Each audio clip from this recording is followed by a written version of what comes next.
Halo guys, selamat datang di channel Donghua Animasi.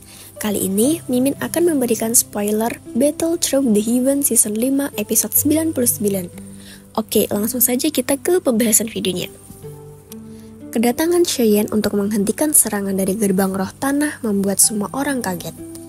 Huang Tian sendiri juga terkejut siapa yang berani ikut campur dalam urusannya kali ini. Segera Cheyenne menjawab, "Apa kau tidak takut membuat malu gerbang roh tanah dengan mengeroyok seorang gadis dengan 4 pria doang?" Nalan Yanreng dalam keadaan syok berusaha untuk mencari keberadaan orang yang menyelamatkannya dan berniat untuk berterima kasih padanya. Namun, ketika dia melihat wajahnya, tubuhnya bergetar, hatinya berdetak kencang, rasanya sangat sulit untuk mempercayai apa yang dilihat di depannya. Ternyata orang itu adalah Cheyenne, mantan Nalan Yanreng yang dulu pernah direndahkan, dipermalukan, dan hingga akhirnya ada perceraian di antara mereka. Bibir lembut Nalan Yanreng berkata, Cheyenne?" Cheyenne tersenyum, kemudian bertanya mengenai keadaan Nalan Yanreng. "Apakah kamu baik-baik saja?" Nalan Yanreng terkejut, karena ini pertama kali Cheyenne benar-benar berbicara dengan lembut padanya. Kelihatannya, Cheyenne sudah melupakan tentang masa lalu mereka. Segera Nalan Yanreng menjawab, "Aku baik-baik saja, terima kasih." Wang Tian dan yang lainnya berkata, "Sepertinya teman ini ingin bertingkah seperti pahlawan yang menyelamatkan wanita cantik." Hehehe. Cheyenne yang tidak memperdulikan perkataan mereka. Akhirnya, segera mereka bertiga menyerang Cheyenne dengan teknik mereka. Nalan Yanreng segera memperingati Cheyenne agar berhati-hati. Tapi Cheyenne masih santai menahan kekuatan mereka dengan inti api hijaunya. Cheyenne kembali mengeluarkan pedangnya dan segera untuk melawan mereka. Kecepatan Cheyenne benar-benar sangat menakutkan. Bahkan dengan mudahnya Cheyenne mengalahkan mereka bertiga dengan satu serangan saja. Nalan Yanreng terkejut. Mantan yang pernah dia anggap sebagai sampah telah melampauinya. Takdir ini sudah berjalan beberapa tahun lalu dan sekarang masih sama saja. Nalan Yanreng hanya bisa melihat dengan kekaguman dan penyesalan. Segera suara tepuk tangan terdengar, dan orang itu pun berkata, "Tidak buruk, kamu Cheyenne kan? Bolehkah aku bertanya, apakah kamu orang yang punya masalah dengan pavilion petir angin?" Kedatangan orang itu membuat Nalan Yanreng agak khawatir dan memberitahu Cheyenne agar berhati-hati kepada orang itu karena sangat kuat. Cheyenne kemudian bertanya, "Kenapa mereka menyerangmu?" Nalan Yanreng menjawab, "Ada labirin alam di jalan Gunung Mata Surga. Jika seseorang yang tidak sadar memasukinya, kemungkinan dia akan terjebak di dalamnya. Rubah putih psikis milikku ini kebal terhadap labirin. Siapapun akan berhasil keluar dari labirin jika mengikutinya. Mereka menyerangku karena mereka ingin merebut rubah psikis ini." Orang tadi kemudian menjawab, "Aku tidak butuh rubah putihmu. Namun, ketiga orang ini membutuhkannya. Aku punya hubungan dengan gerbang roh tanah, dan mereka menyuruhku untuk membantunya melewati labirin. Metodeku adalah rahasia faksi dan tidak dapat dibagikan dengan orang lain. Oleh karena itu, aku akan mencari rubah putih psikis untuk memimpin mereka." Cheyenne dengan berani menjawab, "Kami tidak akan menyerahkan rubah putih kepadamu. Silakan pergi." Orang itu agak marah dan akhirnya memperkenalkan dirinya. "Aku, Wang Chen, bukanlah seseorang yang bisa dengan mudah disuruh pergi." "Wang Chen, pavilion musim semi kuning." Cheyenne dan Nalan Yanreng agak terkejut. Nalan Yanreng takut dengan identitas dan kekuatan Wang Chen. Tapi Cheyenne terkejut karena dia bertemu dengan murid pavilion lainnya dan menunggu untuk bertemu dengan murid pavilion bintang jatuh.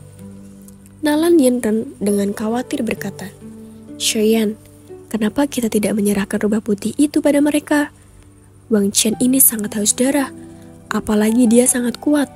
Kemungkinan dia sudah menjadi puncak kelas Du Huang. Menurut rumor, dia pernah bertarung dengan beberapa iblis tua sekelas Du Huang dan tidak mati." Cheyenne tersenyum mendengarnya. Cuma puncak Du Huang, sedangkan Cheyenne sudah sering membunuh orang tua dari kelas The Wang lebih dari 5 kali. Shoyan berkata, "Kamu bisa melupakan rubah putih jika kamu menginginkannya. Kami hanya perlu melihat apakah kamu memiliki kemampuan." Wang Chen juga ikut tersenyum dan berkata, "Aku telah bertemu dengan Tang Ying dari pavilion 10.000 pedang sebelumnya. Dia mengatakan akan ada orang yang lebih menyenangkan untuk diajak bermain di belakang. Wiu pikir dia sedang membicarakanmu. Kalau begitu, aku ingin melihat apakah kamu bermain dengan menyenangkan seperti yang dia katakan." Segera Wang Chen langsung menyerang dan kecepatannya di depan Shoyan. Shoyan menahan serangan afinitas kegelapan Wang Chen dengan api surgawinya. Merasakan kekuatan api surgawi Shoyan, Wang Chen juga terkejut. Shoyan pun langsung mengeluarkan pedang hitamnya, bersiap untuk bertarung lagi. Namun Wang Chen segera berkata, "Tidak heran jika Tang Yin memberkatiku. Kau memang punya kekuatan. Masalah hari ini akan berakhir di sini. Aku akan menunggumu di pos ujian gunung surgawi." Segera Wang Chen menghilang dari pandangan Shoyan. Sedangkan Huang Tian juga mengikutinya pergi setelah kaget bahwa Wang Chen ternyata takut kepada Shoyan. Kemudian terjadi percakapan antara Shoyan dan Nalan Yanran. Shoyan bertanya, apakah kamu juga berencana untuk pergi ke kolam darah gunung surga?"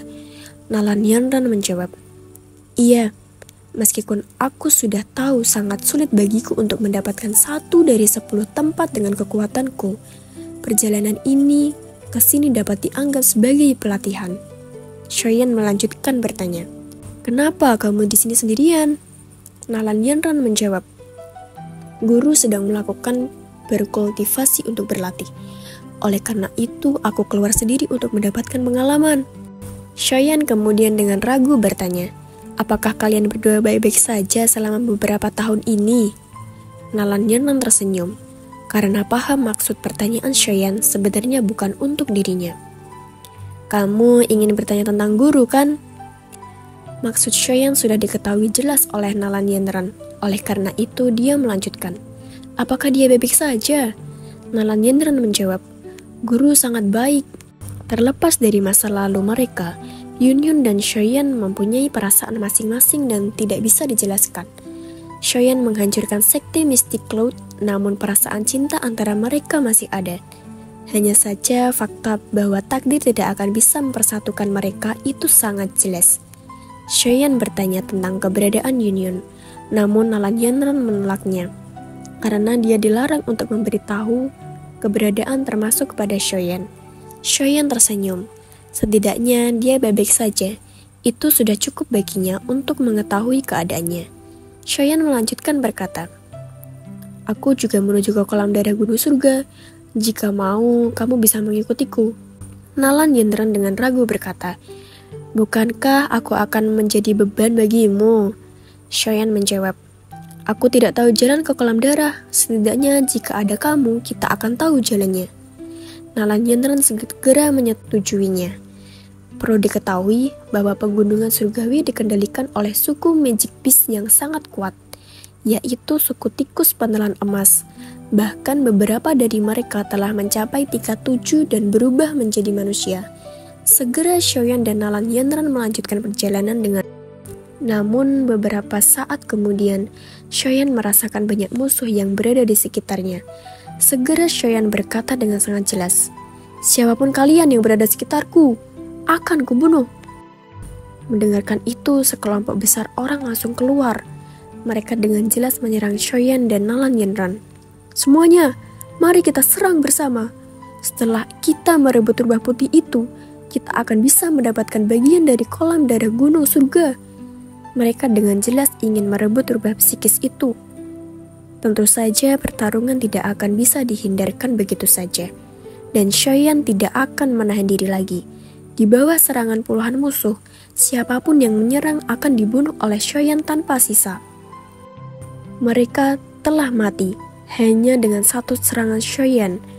Dengan kekuatan menakutkan Shoyan, musuh belum takut dan tetap ingin mengalahkan Shoyan. Shoyan juga dengan serius langsung membunuh beberapa dari mereka dengan api surgawi dan pedang hitamnya. Melihat kejadian di depannya, Nalan Yinren kaget. Kekejaman dan kekuatan Shoyan sangatlah menakutkan. Bahkan dia tidak segan membunuh manusia seperti membunuh nyamuk di depan mereka. Musuh yang melihat bahwa wanita di samping Shoyan lebih lemah, berniat untuk menangkapnya dan dijadikannya sandera. Melihat titik fokus musuh yang menargetkan Nalan Yinren, segera Shoyan juga melindungi Nalan Yinren di belakangnya. Shoyan menggunakan teknik penguasa 6 tubuhnya. Hati semua orang tanpa sadar menjadi dingin ketika serangan Dochi terakhir diblokir oleh bayangan penguasa hitam. Meskipun orang ini adalah Do Hwang bintang 9, ada hampir 20 Do Hwang di pihak mereka.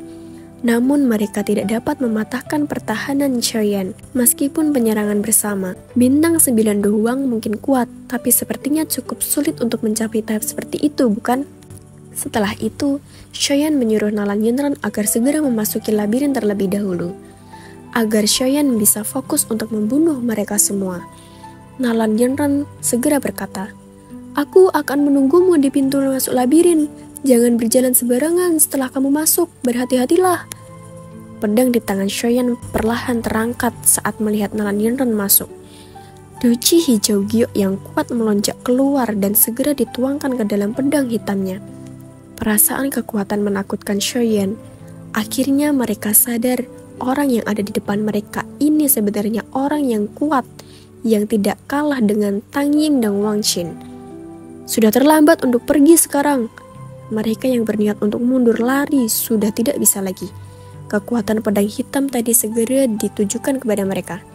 Tsunami yang mecah api.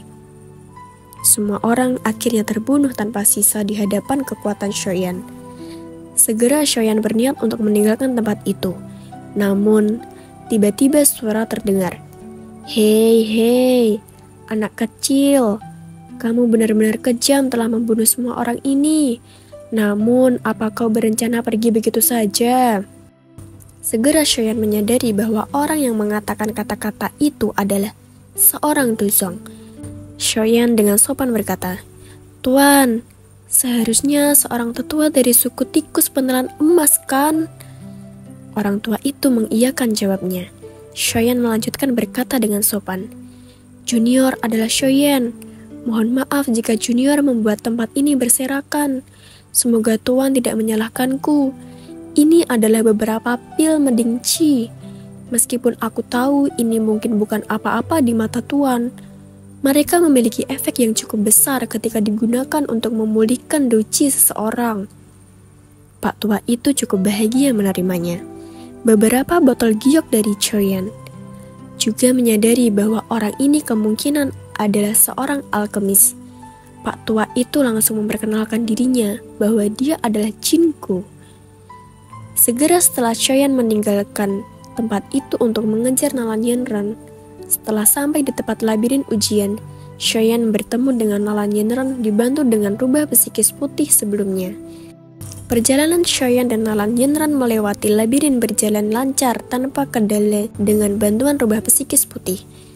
Akhirnya mereka telah sampai ke puncak gunung mata surgawi. Nalan Yinren berkata, "Ayo pergi.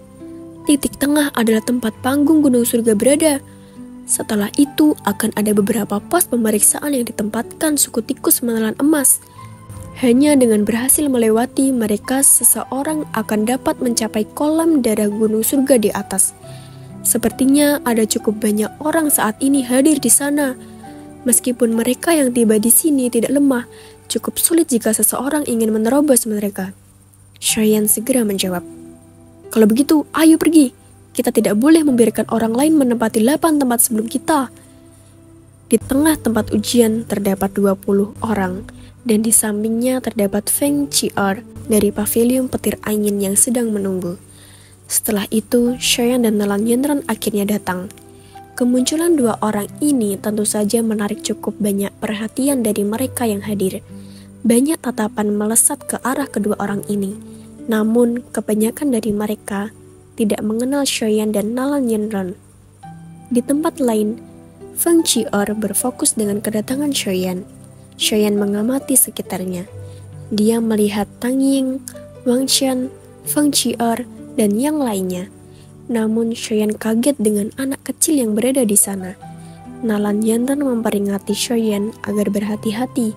Orang itu adalah Mu Ching Luen dari Pavilion Bintang Jatuh. Walaupun dia terlihat sebagai yang paling kecil, namun dia sangatlah kuat. Mendengar informasi Pavilion Bintang Jatuh, Cheyenne bahagia. Namun, setelah langsung datang pemimpin klan tikus menelan emas yaitu Jin Si, seseorang magic beast tingkat 7 yang telah berubah menjadi manusia dengan kekuatan Dusong bintang 6. Dia segera memperkenalkan dirinya dengan berkata, "Aku adalah pemimpin suku dari suku tikus penelan emas, Jin Si. Karena kalian semua sudah sampai di tempat ini, kalian pastinya bukan orang biasa. Kalian harusnya tahu, hanya dengan melewati pos ujian, kalian akan dapat memperoleh 8 tempat tersisa dari kolam darah." Oke, baiklah saya cukupkan saja dengan spoiler dari saya tentang Battle Through the Heaven Season 5 episode 99. Ini untuk episode minggu depan ya. Jika kalian suka, jangan lupa dibantu subscribe, like, comment, and share. Oke, saya akhiri sampai di sini. Mohon maaf yang sebesar-besarnya jika ada kesalahan pengucapan dan penjelasan saya yang mungkin menyakiti hati teman-teman semuanya. Terima kasih. Wassalamualaikum warahmatullahi wabarakatuh. Bye-bye.